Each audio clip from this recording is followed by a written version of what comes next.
All right, so let's just talk about some little practice tips, and then I also want to talk about some memory things, and so we'll just sort of go from there.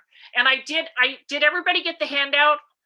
If you were here, I would just hand you out all 5 pages, and again, we won't get to all of this, but if they didn't get it, Nancy, what? I emailed it out. So if anybody doesn't have it, check your email because I sent it out last time. So this PowerPoint is based off of the handout. So anyway, I love, and I just teach this. I practice this way. I do lots of different tempos, and I believe in that because what I find is students, and myself included, we kind of get in a groove of what tempo we like the piece. And then you walk on the stage and our heart's beating. And so we tend to play faster. In fact, every time I listen to a solo performance, I think, wow, I played a little faster than I thought I did. So when our heart is beating, we will go faster. Or they're playing and somebody coughs or a baby cries, or I'll tell you a story about my senior recital in a minute, what happened there. And if we have only played one tempo, our favorite performance tempo, if anything happens, it puts us in an odd place, and that's when our memory starts being odd. And so in my practice tips, I love to find all the different ways we can change it up. And so the first thing I do is at least 3 tempos. I mean, if their pieces are of that, like into the intermediate level.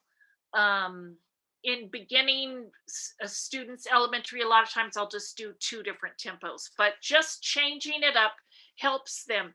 And when I have them do it in a lesson, I can tell if they haven't done their tempo practicing because they get all confused. And the one they don't always like is slow, and so sometimes we have to help them. Another thing we can do is to do different articulations, staccato and legato. You can add accented and things like that in there. And of course, I don't have time to go through every teeny little thing.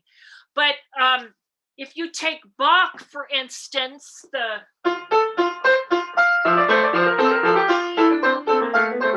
so if you can play everything legato, it's written, 16ths, and you can change up the legato and staccato, but you can flip that.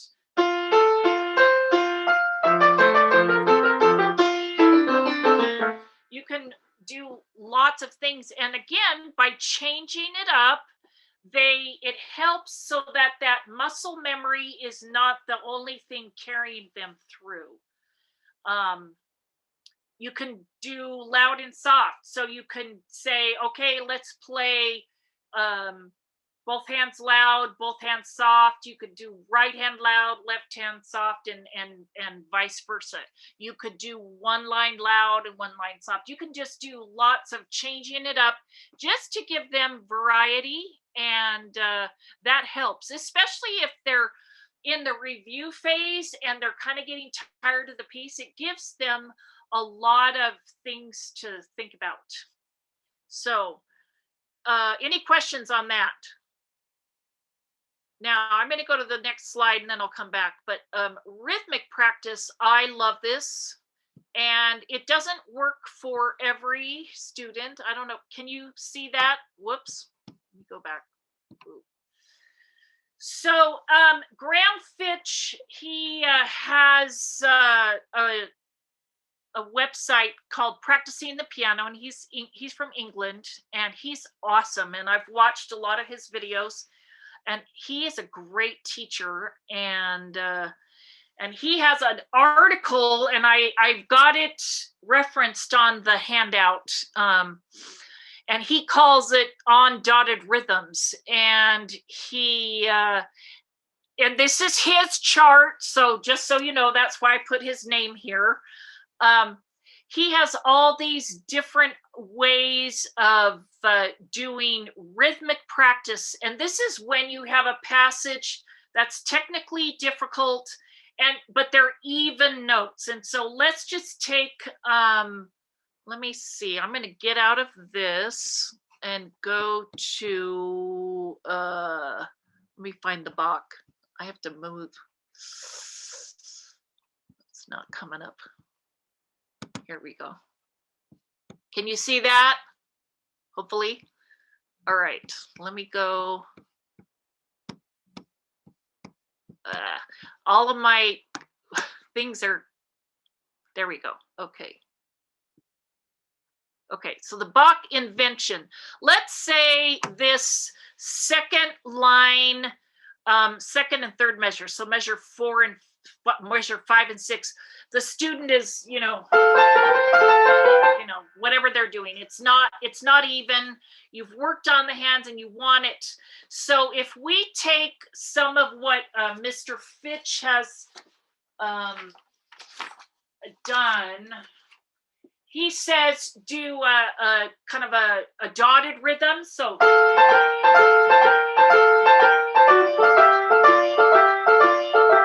or you could do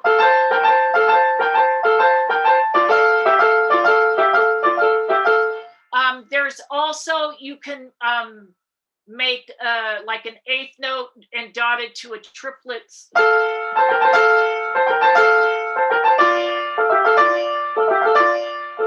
You could do, you just kind of change up where the long note is. You can also do make 2 longer notes and 2 shorter notes.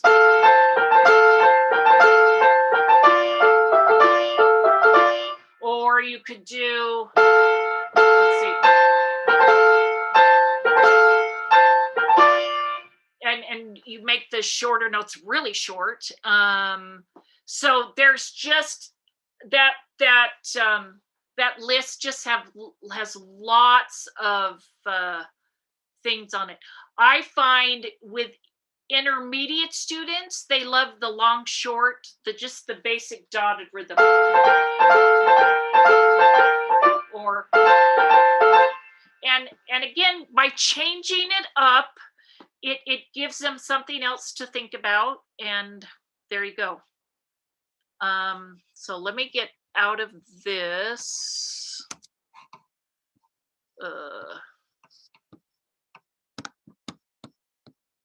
It's not letting me. Hold on. There we go. And back to this.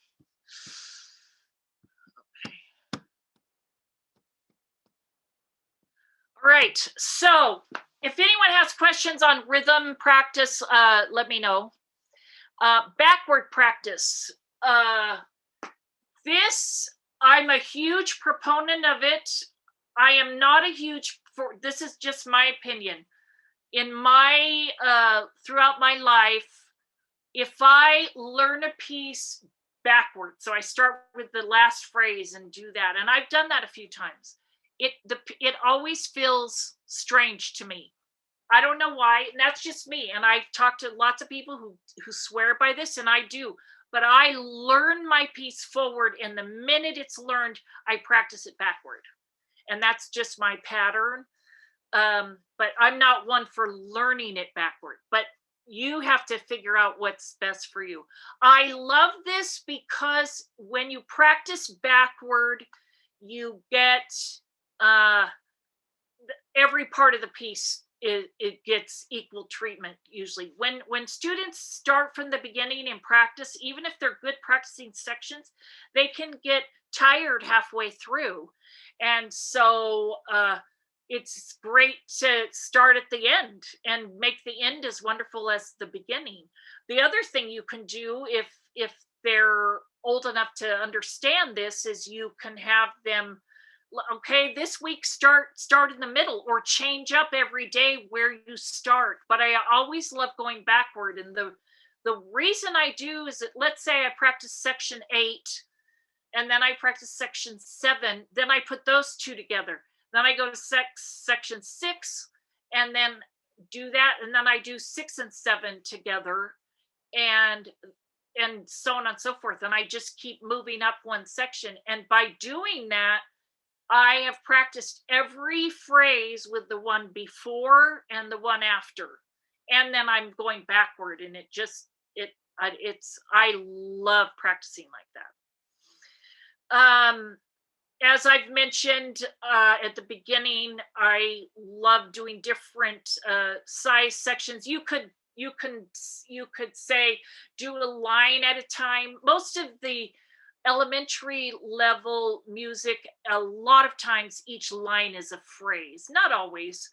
But sometimes with students, it's easier to say do each line 5 times or whatever, and then do lines 1 and 2. And so I love getting down to the phrase or the small section, and then grouping them. One of the things I tell my college students is, if you had a 20-line poem, would you just say it over and over and over again until you had it learned, or would you actually chunk it? One of the things they use in the public schools for music is especially with band, they'll say, let's chunk. And they know where their little sections are, chunks. And my kids used to tell me that. And and that makes sense, but I'm always surprised because, like with my college kids here, we talk about practicing, we do all of this, and then they'll come into a lesson and I'll look at them and I'll say, are you just playing the piece through? Because they have a performance the next week, and they'll say, well, yeah, and I spot checked, and I said, are you doing sections? No. And they put their head down, and they know I still love them. But it's interesting that we have to remind students, and so there you go. That's that. The next thing, tunnel A or tunnel B. We all know when you have places in a piece where on the first page or in the exposition, you go to this key, and there's always a key element of, it does or it changes. And then when it comes back at the end, like if it's a sonata, it's a recapitulation, there's a spot that's different. It can be in ABA form, it can be in a minuet trio, it can be in anything you want, where one time it does it this, and another time it does that. I got this idea from, I used to call it, what did I say? I used to call it fast forward and rewind, because I would have them do, if you have, let's just take the Arabesque by Burgmüller. So if you're, so the first time it goes to take that's tunnel A. The second time, so what I would have students do is play the first time, those few measures, play it once, jump and play when it comes at the end, and play that one. And so you have a tunnel A and a tunnel B, and I'll mark it in the music, and that's really helpful. So it's, I had an experience several years ago. I was playing a concert in the Tabernacle. They used to have a noon recital series, and I was playing a Mozart sonata, and in the slow movement there, and they all have them, you have your tunnel A and you have your tunnel B, and so I had that all worked out. But in the first movement, and same thing, there was a tunnel A and tunnel B, but there was a spot in the development that was very similar to a spot in the exposition, and I had not, I knew every note, I could write out the piece, I practice Handel, I do everything that I teach my students, but I was performing and I got very caught up in the music, and I was in the development section, and all of a sudden I was 2 pages earlier, and the minute it happened, I knew what had happened, but it was like, oh my, what did I just do? So I kept playing, but then I had to, and that's where I've learned, anytime that happens to me, when I get really caught up in the music, and then you kind of let your ear and your muscle memory take over, but you're not focused all the way because you're sort of in the dreamy place. So then I had to think really hard as I got to the development again, and I got myself through it, but that was really interesting. And so I, as a teacher, try to write in the music and what they do, because that can happen to anybody. Um, Years ago, Nalita True from Eastman, and she, bless her heart, God rest her soul. She just, yeah, just left us. But she gave a presentation at the state conference, and she talked about, and I haven't found my notes, but she talked about a concert pianist who never had any memory issues ever, like all those years. And as we get older, we know we deal with a few things. I use a little bit more music than I used to.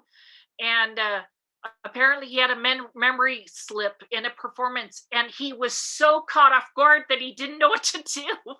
And so that's interesting. This can happen to any of us. And so tunnel A, tunnel B really, really helps. Number 9, different sections on different days and different pieces on different days. I mentioned that with my student who was playing Rachmaninoff. We talked about how to practice doing small sections on this, and just changing it up as much as you can. Then they're prepared in every way.